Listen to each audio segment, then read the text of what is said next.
Sailors/people working at sea, what's the most creepy or most amazing sight you witnessed?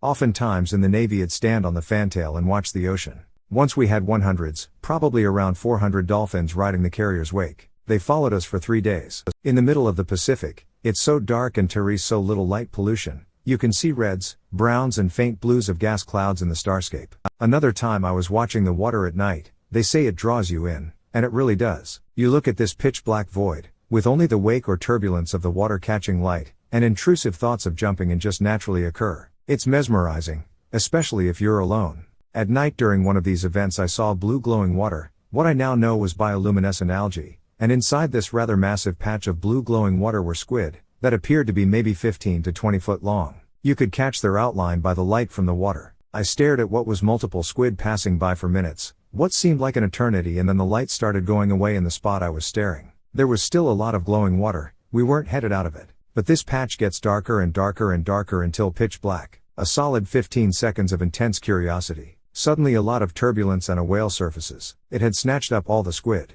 The whale cocked to one side and looked at the ship, and our eyes met. I want to think. It studied the ship for a moment until just sinking back down until the glow of the water masked it completely. The Northern Lights in the middle of nowhere, Alaska. We were anchored in a remote cove, so the CO agreed to turn off all the exterior lights. Just a crazy thing to see.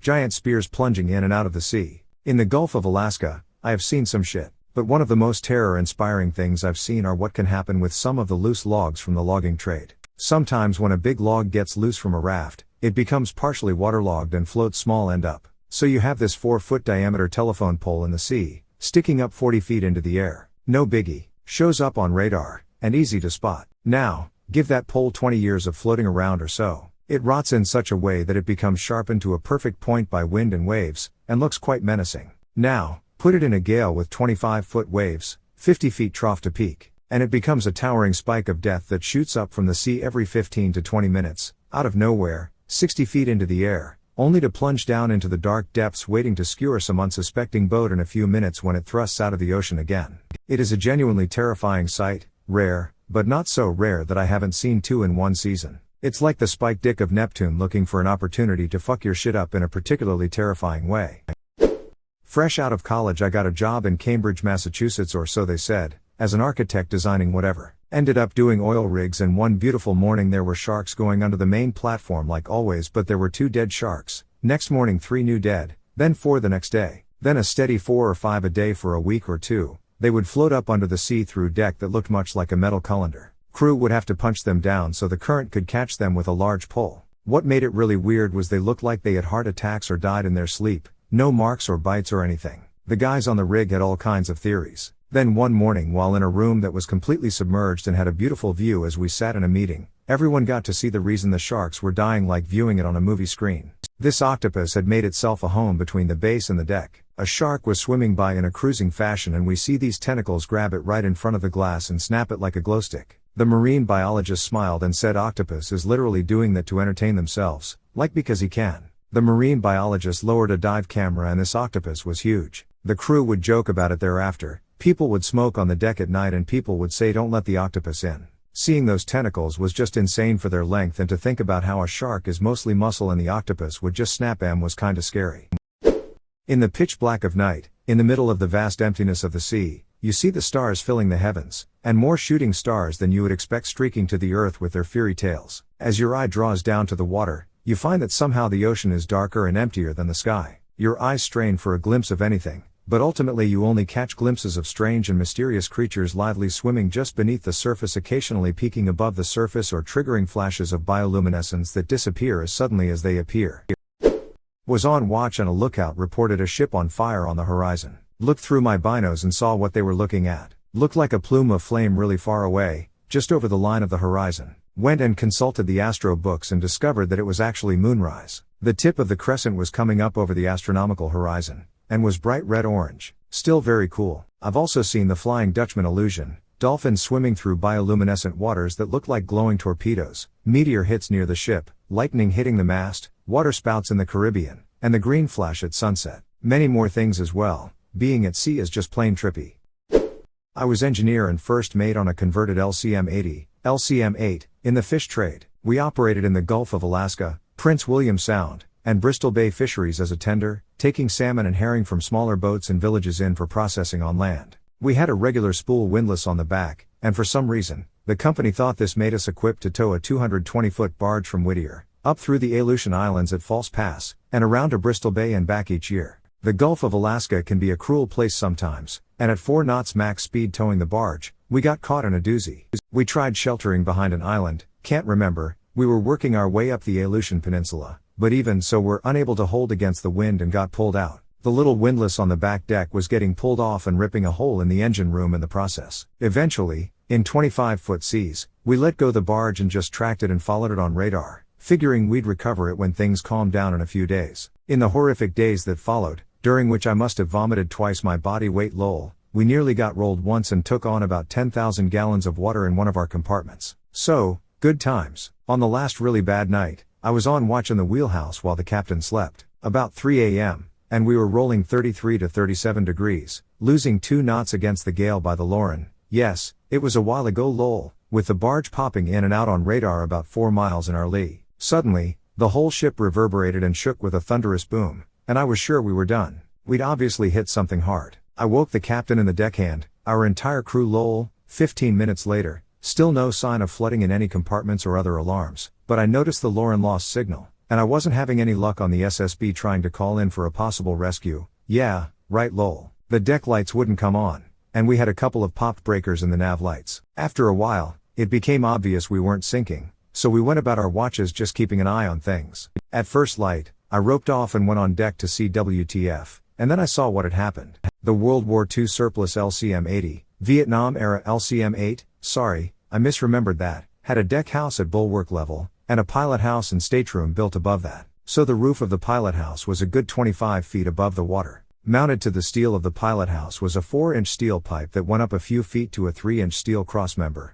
forming a large T on which our radio and navigation antennas, as well as our mast lights, were mounted. It was gone. The whole thing. Bent over at 90 degrees and broken off as if by the hand of God himself. Also gone were the life rafts, which were also mounted on the roof structure. The massive 4-inch steel mast had been bent over and torn off. It wasn't like it was corroded and just broke. There was obviously massive force involved, and even the reinforced steel plate of the mast step on the cabin roof was distorted. It took us about a week, but eventually the seas abated and we were able to bring the barge in under tow to the shelter of the peninsula once again. We made the next 1,000 miles without much except flat seas and beautiful vistas. Such is the life of the mariner. When we eventually got into Dillingham, everyone was quite surprised as we had been declared lost at sea, and the Coast Guard had already given up the search days before. Both our life rafts had been found empty with their EPIRBs deployed, and we were all assumed dead. I still have no idea what monstrous thing must have reached out of the sea and broken off that mast, but whatever it was inches away from taking out the wheelhouse where I was blindly staring out into the rain-tortured darkness on that night.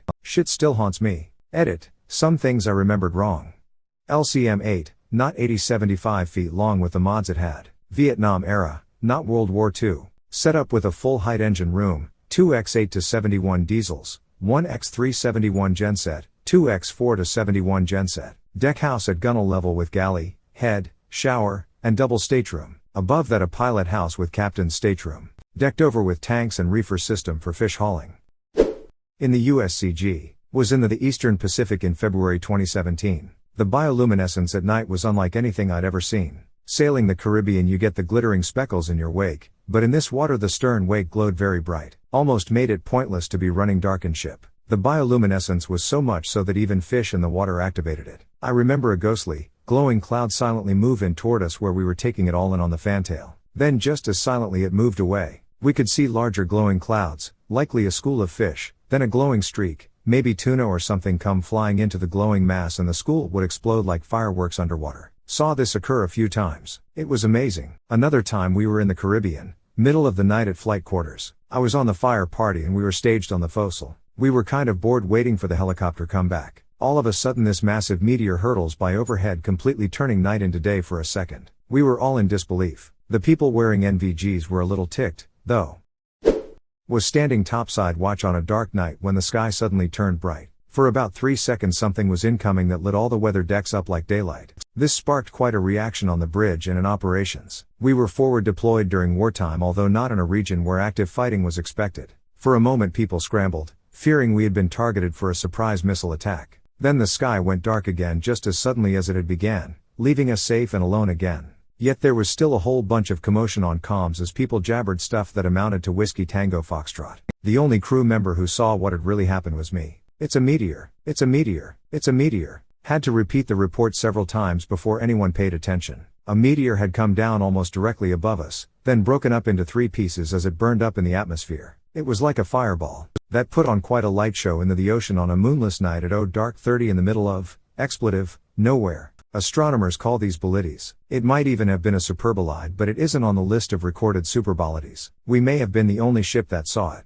Based on the time of year and the location, it may have been one of the southern Taurids, a meteor shower that's noted for producing fireballs. Not a whole lot of people ever witness a meteor that's spectacular. By lucky coincidence, I got a good view of this one. Edited from replying to a similar question 2 years ago.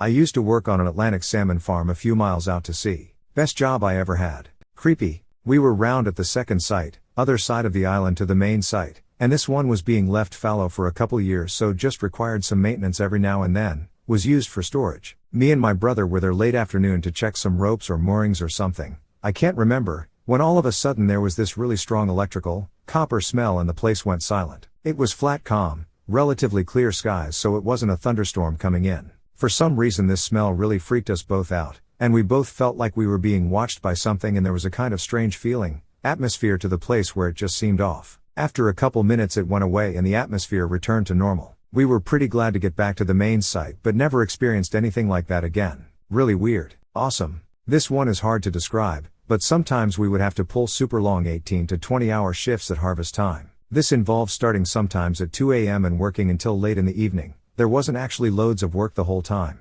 We just needed to be present for a lot of it and lift a cage net once an hour or so. So we mostly just stood around drinking coffee and talking bollocks. Anyway, I digress. We were starting out one of these mornings in the speedboat heading out to the site, on a really crisp winter night. Not a breath of wind, super cloudless sky and a hint of aurora above us. Speeding along into the night with my buddies in this beautiful scenery, nice fancy survival suits on to keep warm. I remember looking up and seeing a huge sky full of stars, and a shooting star burning across the sky out towards the horizon. As I say, I can't really bring it to words, but I've never really felt more alive or happy in my work than that night. Being out at sea was definitely one of the best experiences of being in the Navy. I got to see the northern lights, a meteor shower, and a blood moon. My favorite pastime was identifying the constellations. Eventually, when I got to learn a significant amount, I was able to tell what direction we were going. I'm seriously grateful I got to experience that. Intrusive thoughts of jumping in. I used to work on a yacht, and when I was on night watch I had this thought constantly. I thought it was super messed up, but now that I see this comment I'm happy I'm not the only one. Lol. You know the feeling of being in a full stadium? 10,000s of people all within sight of each other, all together? Multiply that by 100 and maybe that would be like the sea of sea mammals I was in the middle of, presumably on a bunch of food below, squid or something. There were half a dozen species of dolphin and half a dozen species of whales all together going completely crazy, busting the surface white, hundreds of thousands I'm guessing. Going into the forecastle of the small 42 feet lobster boat was like entering a different reality. Through the hull you could hear. They were all talking to one another and I could say you could hear them, but it was something else entirely. The bones in my skull and the rest of my body were vibrating at every frequency heard, and sub and supersonic alike in alien rhythms and repeating patterns. A once-in-a-lifetime sensation. Lasted about half an hour. Highly recommended. Last deployment. Russian fighter jets flying right above us taking photos was pretty unsettling. Then on Share Drive we saw the photos of the Russians taking photos of us, and it's literally some dude in the back of the jet with a Casio. Edit. I'm dumb and didn't get the Top Gun reference. Also, I meant above us from the flight deck. I'm not a pilot, I work below the main deck. Creepiest would be underway on 31st October, Halloween day off, maybe 15 miles off the coast of Florida near Miami. Lookout sights a White House boat, looks like it's just drifting. So we get closer on our fast response cutter, 154, to make contact with them. Nothing, no one responded. Used radio, loud hailer and ship's whistle. So captain said let's launch our small boat and go investigate. During the small boat mission brief I reminded everyone that it's Halloween day and this looks just like a horror movie storyline. So the boat launches and the crew gets on board. The doors are closed, but lucky open so the crew can investigate. The boarding team slow conducts its safety sweep while looking any crew on board. So here is a houseboat floating on the ocean with no land in sight, abandoned. So the boarding team marked the vessel with spray paint and left it. Houseboat is probably in Europe if it didn't succumb to the relentless sea. Another time in the middle of the night between midnight and 3 a.m. we start tracking a target of interest. We clearly see someone and at least 2 others on a cabin cruiser. The vessel is unlit, which is a red flag and steady speed. So we follow it and decide to launch the small boat for pursuit once they are close to U.S. territorial seas. We run our small boat with lights off as well and have night vision goggles to help us see them. I pull up with 15-20 of the vessel and flip the blue lights and spotlight on them. No one is on the boat. All we see is a boat, no one standing up behind the helm or on deck. So I creep up closer, then all of a sudden we see arm hanging over the gunwale. The boarding team starts yelling, "Show us your hands and stand up." No one moved, they were laying on top of each other. So we get the boarding team on board and start checking boat for safety. We transferred all of the 26 migrants off the 35 boat on the fast response cutter, 154.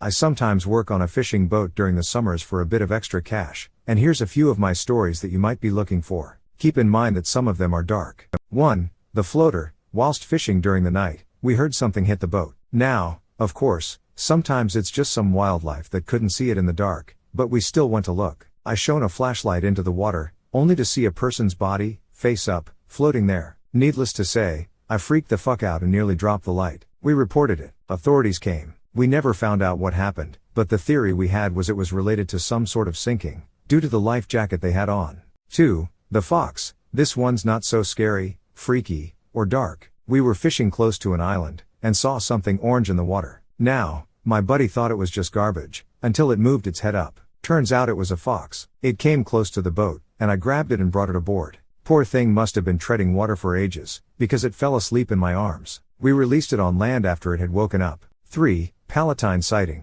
Giving away where I live here, but in the area, there's a legend about a ghost ship known as the Palatine, otherwise known as the Countess Augusta or Princess Augusta. It's stated that the ship's burning mast can sometimes still be seen, and this is called the Palatine Light. We were out fishing. It was cold. We were all miserable. Then, a buddy of mine calls out that he sees another ship, and we turn. There, in the cold, we all swear that we see a ship aflame. We try to just chalk it up to the cold messing with our minds.